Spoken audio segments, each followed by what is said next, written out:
Shri Shri Radha Gopi Balaba ki. Krishna Vishnu Avadaya Shrimati Bhaktivedanta Swami Niti Namani Namaste Saraswati Devi Bhagavani Bhajani Namaste. Okay, chapter 6. I know I did something in chapter 6. Unfortunately, I forgot my glasses again. Okay. And you think it's near the beginning of chapter 6. Okay. For him who has conquered the mind, we did that a while back. A person is said to be established in self-realization and is called a yogi.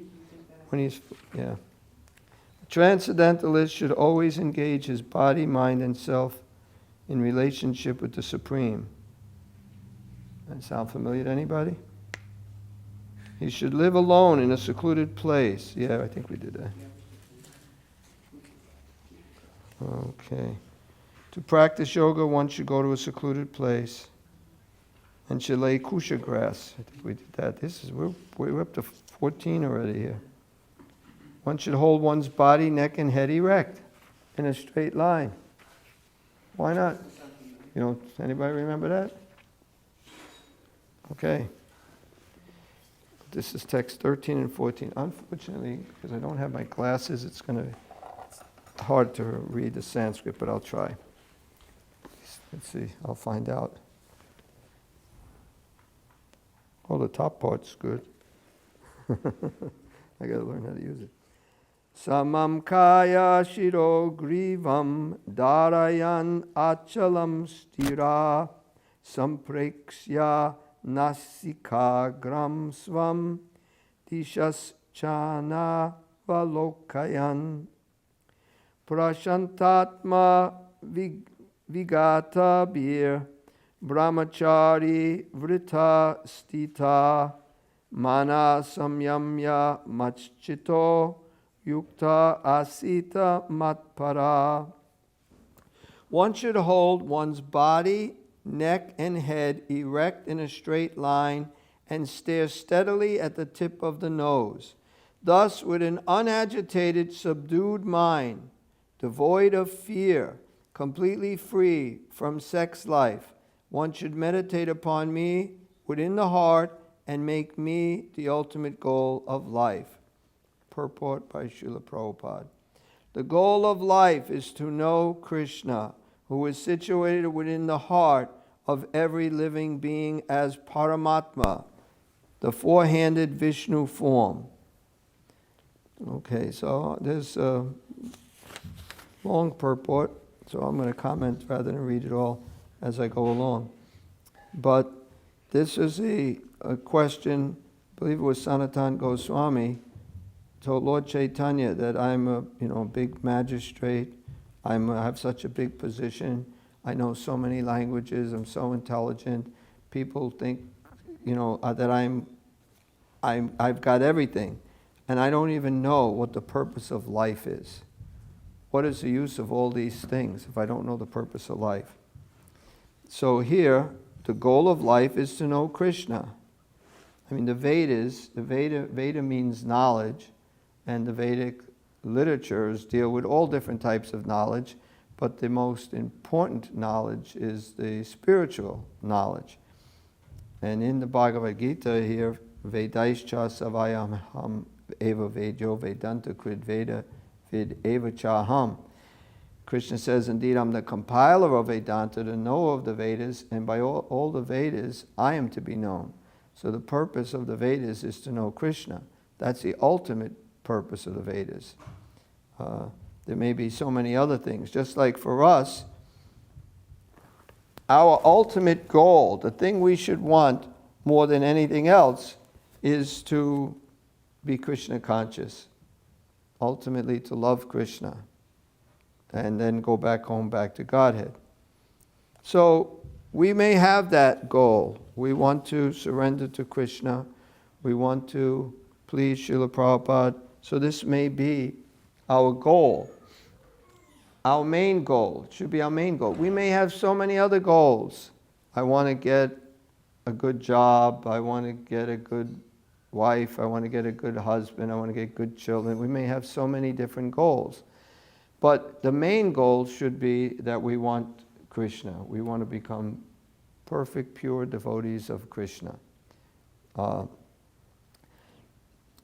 problem with some people, they want Krishna, but they want other things more than Krishna. So then they're not going to get Krishna. They'll get whatever else they want.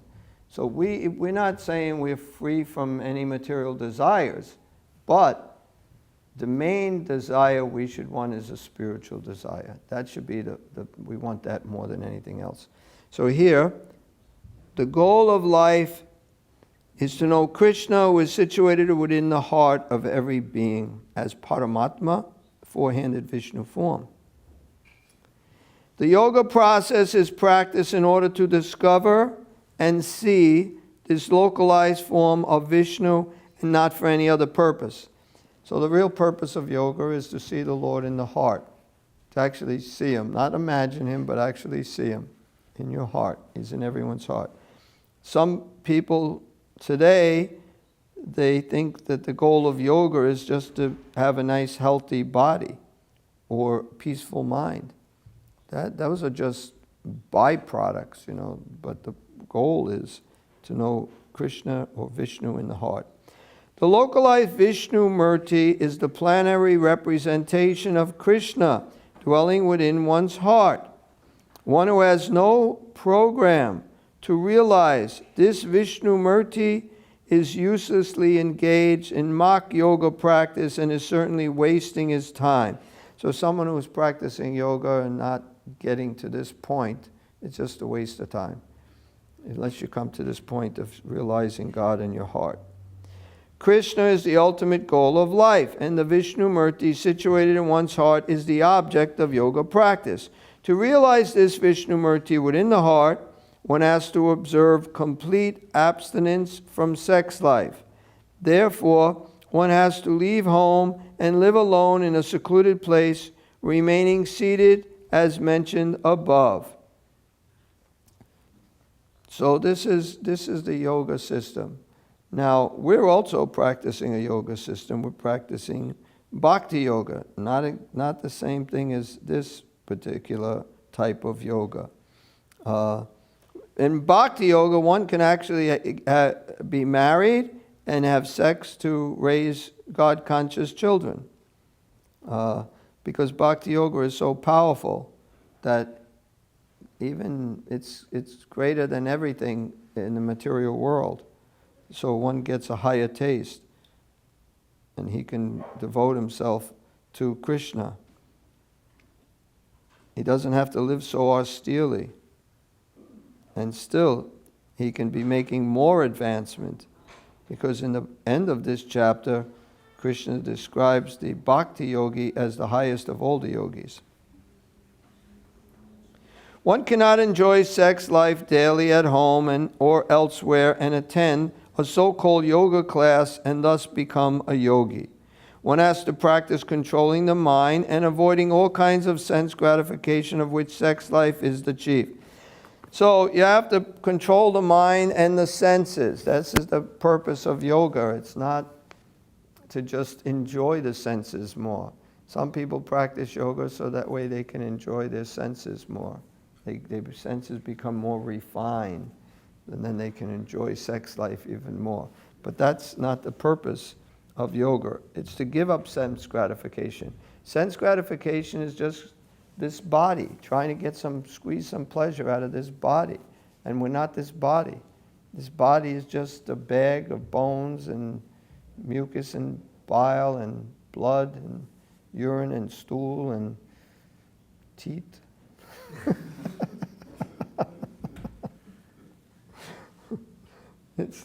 It's really not a very attractive thing. It's somehow Maya. Maya is illusion. Maya, she makes it appear like it can bring you happiness. But in reality, you can get chapala sukha, or flickering happiness. Some happiness that's there and it's gone. But it's not real happiness. Real happiness doesn't end. So one has to practice controlling the mind and the senses, avoiding all kinds of sense gratification, which sex life is the chief.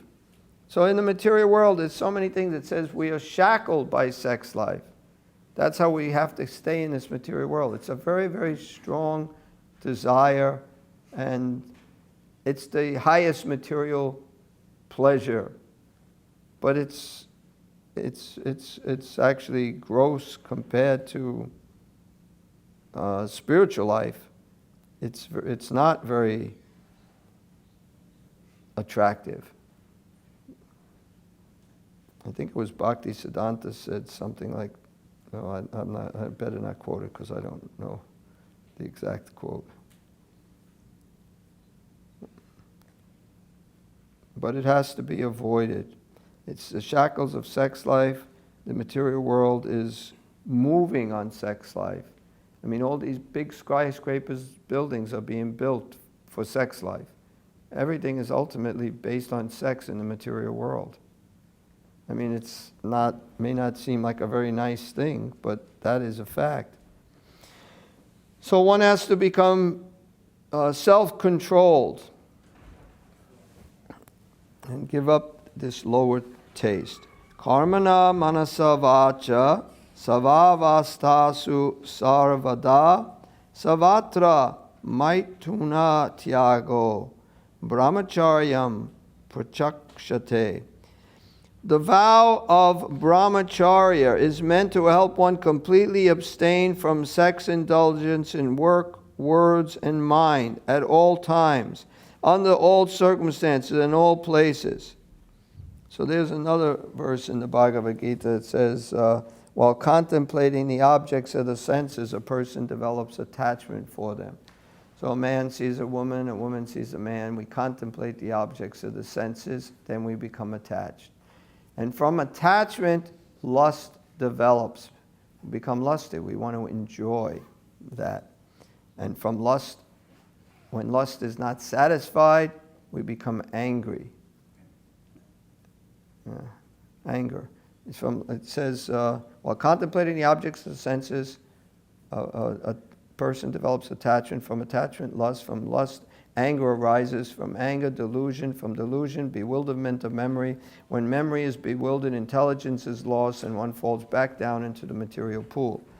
So it all begins with the contemplation of the objects of the senses. So we have to, what they're saying, nip it in the bud, just in the very beginning. It's in other words, I see something that's attractive. I should immediately stop right there, because once I become attached, it's already too late. From my contemplating object senses, attachment develops, and then from attachment, lust. Then I have to enjoy it. And anger is there when my lust is not satisfied, so I get angry. Anyway, we have to control the senses.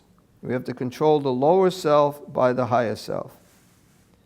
We have the spirit soul is the highest. Then next to the spirit soul is the intelligence. So we have to use our intelligence to control our mind. And when our mind, we have to control our senses. Most people work the other way around. Their senses control them. Their senses go out, they want that, and they just, there's an example of a chariot. There's 5 senses of the 5 horses. And there's the reins, which is the mind. Then there's the driver is the intelligence. And the passenger is the spirit soul.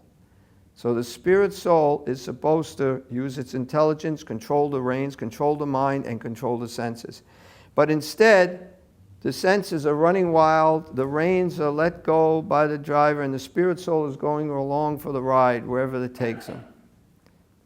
And that's material life. So the vow of brahmacharya is meant to help one completely abstain from sex indulgence in work, words, and mind at all times. So you can't, there was one devotee went to, what do they call it, where the Catholic priests live? Monastery. And And he was talking to the different people who were becoming priests, I think. I don't know if they were fully priests. And one of them, he went in a room and he saw there's a Playboy magazine.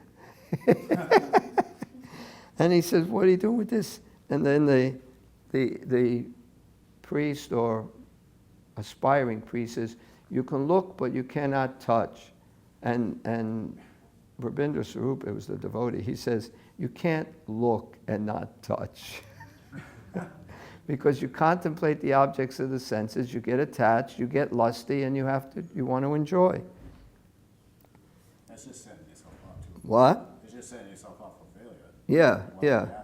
Yeah. Why would you want to give it temptation? It's like, an alcoholic, he gives up alcohol and then he keeps a bottle right there and, just in case if I feel like having it later. Why do that? No one can perform correct yoga practice through sex indulgence.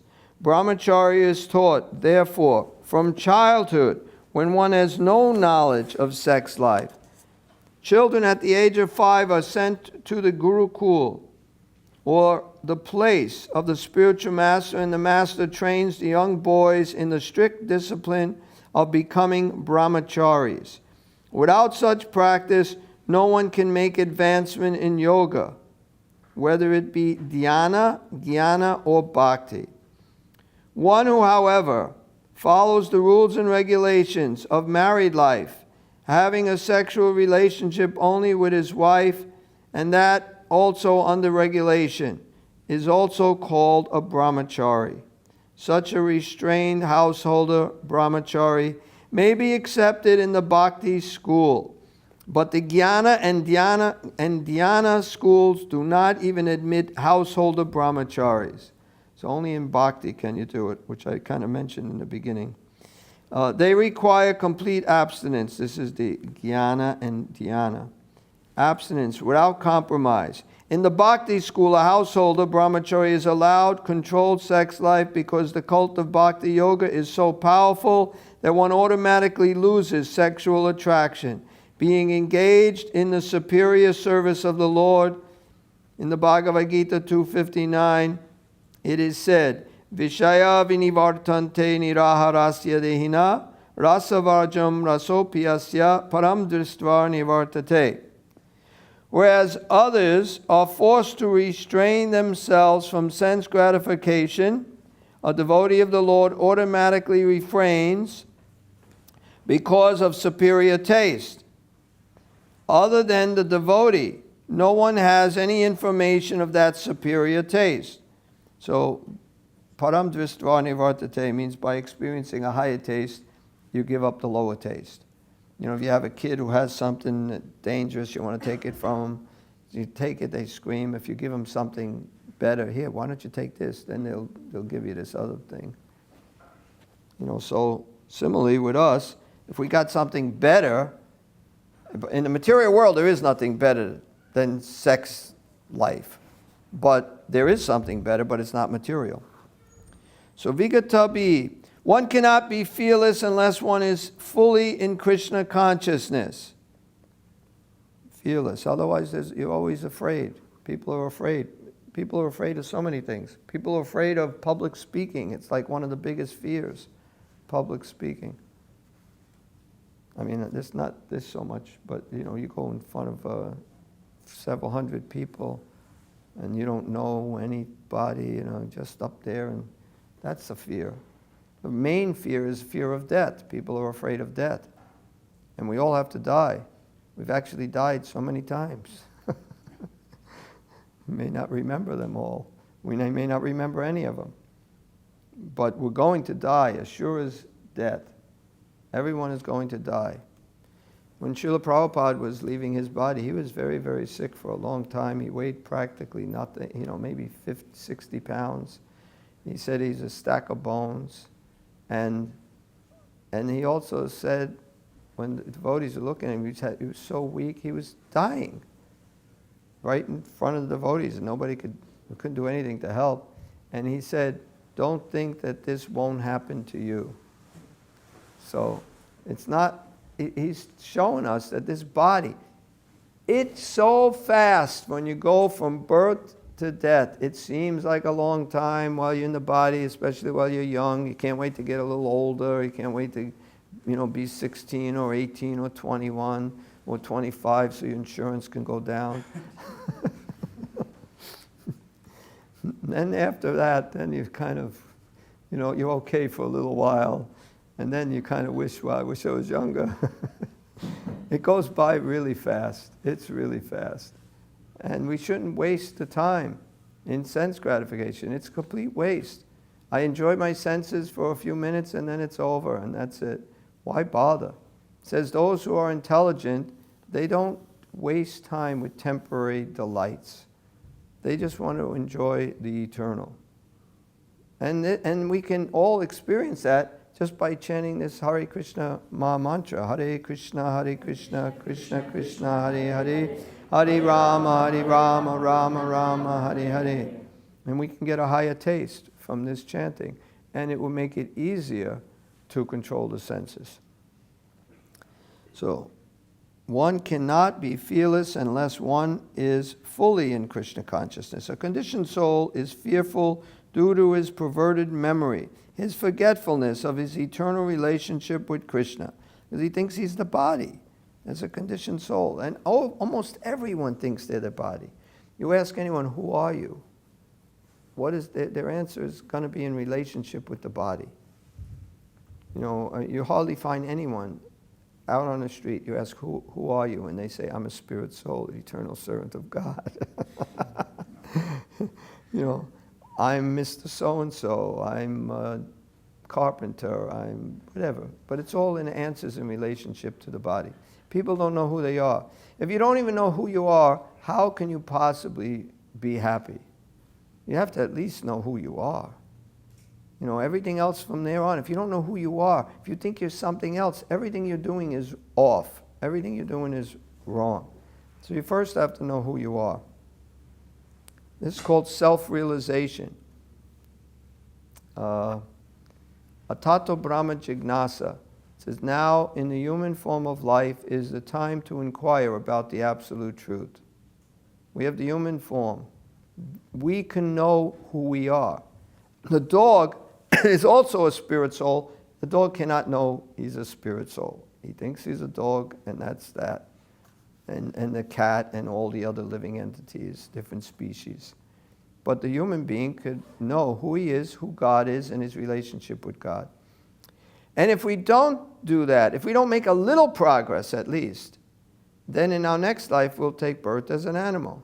Man proposes, God disposes. If you don't use what God has given you, then it's taken away.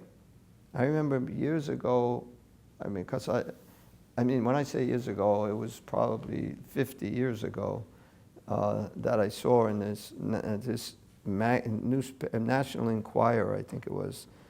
I just saw it on the subway. I don't know if they left it on the subway or not, New York subway.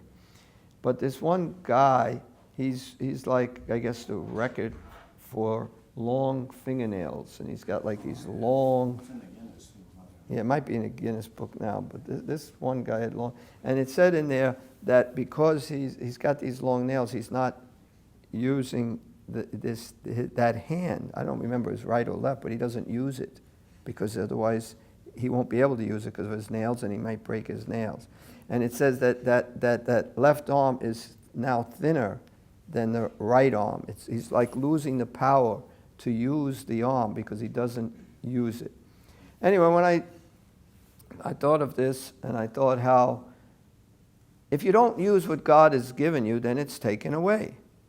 And if you don't use this human form for the purpose of the human form, which is to inquire about the absolute truth, then it's also taken away. Next life, why? What do you want? God is just trying to give you what you want. I want, if I want to eat anything and everything indiscriminately. See, the human being should be discriminate what they eat. I don't just eat anything. I'm not just a hog, but if you want to eat anything, take birth as a hog and eat anything. Then you'll be happy. Or if you want some people, I don't know if they do it anymore, but they used to have streakers. They just run naked in the street for a little while. If you want to do that, then why have a human body? You can take birth as a tree, and you could stand naked for hundreds of years. Why waste the human form of life in that? So, depending upon your consciousness, or if you want to sleep, a lot of people sleep. Like humans, we should sleep 6, 8 hours. It should be sufficient. If you want to sleep 10, 12, 14 hours in a day, then why take a human birth? You can become a bear. And you can sleep for months at a time. How wouldn't that make you happy? Why have a human body? So if you don't use what God has given you, it will be taken away.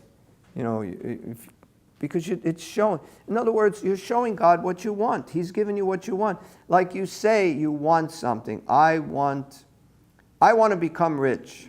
Most of us would like to be rich. Okay, I want to become rich. Now, how do I show God that I want to become rich? I want to become rich, but I'm not really doing anything to become rich. So that means I really don't want it that bad. My desires and my actions have to be in accord. If I really want something, I have to act like I want it. I have to endeavor for it. So if I want self-realization, I want to become God conscious, but I'm doing absolutely nothing for it, then I don't really want it that bad. So man proposes, God disposes. We want something, He's going to give us what we want. It may or may not make us happy depending upon what we want. And if it's material, it isn't going to make us happy. So if you don't use this human form of life at least a little bit for self-realization, in your next life you will not have a human birth. And this is considered the greatest fear, or the greatest, what's the word? Oh, you should know. The greatest type of fear, that's what it is, yes, thank you. Greatest type of fear is that in my next life I take birth as an animal. So we should be afraid of that. That's okay to have that fear. So what do you do to avoid it? You practice some genuine process of self-realization. You chant Hare Krishna. You read Bhagavad Gita. And just by doing these things, you're living as a human. You're making an effort. So you're using the human form of life even a little. So in your next life, you'll take birth at least as a human. You don't want to go, there's 8,400,000 species. If you fall down to the lowest, you have to go to 8,400,000 different species before you finally get to the human form. The other forms automatically work their way up. The cat becomes a dog, the dog becomes a tiger. I don't know which the order is, but they go to the next species automatically. But the human form, you can go anywhere. It's a junction. You can go to the spiritual world. You can go to the heavenly planets. You can take birth again as a human. You can become an animal. You can become an aquatic. You can become a germ, a plant. You can go anywhere in this human form. It's a real special opportunity, so we shouldn't misuse it. We should really try to make spiritual progress in this life. And if we don't, then it's just a big waste of this life. Okay, let me see. Vigata B, one cannot be fearless unless one is fully Krishna conscious. I'm just trying to see where I'm up to here. Love is eternal relation. The Bhagavatam says, Bayam, okay, let's see. Krishna consciousness is the only basis for fearlessness. Therefore, perfect practice is possible for a person who is Krishna conscious. And since the ultimate goal of yoga practice is to see the Lord within, a Krishna conscious person is already the best of all yogis. The principle of the yoga system mentioned herein are different from those of the popular so-called yoga societies. So this is talking about real yoga, not just what the popular yoga societies say is yoga. So anyone have any questions? Is there any way they can tell what you were in your past life? Or is that... Some people can know what their past life is. Generally, you forget. It's rare to know what your past. There are people who regress people, and personally, I don't have too much faith in that. Because I mean, there are people who may be able to actually do it. You would have to know by like Krishna, right? No, but most people who do these regressions, in your last life, you were a prince, you were a king. Nobody was like a pauper, you know. You know, so I don't have too much faith in these regression stuff. I was wondering, because that's been on my mind for a while. It doesn't really matter what you were in your last life. Yeah, no, you I know. know, it's past. So Yeah. I just wonder if there's a way of I don't know of any way. okay. If I find out, I'll let you know. What? Wouldn't the most important thing as far as that goes be, you know, you pick up where you left off, so the problems, Right. the fears, the anxieties, the dreams, the aspirations, the ambitions that you have in this life that are strong within you, that you feel coming up, Right. that's truly connecting with your past life, because you're carrying that stuff. Right. All those fears and stuff that come. Well, you're carrying your karma too. Carrying a lot of stuff. If you have a good life, you were really good in a past life, you know. What if you want to learn from your past? I can't hear you. What What? if you want to learn from it? So Yeah, not you. to make the same Oh, I mistake. see. Well, Learn from this. you can learn. That's what I All glories to Srila Prabhupada.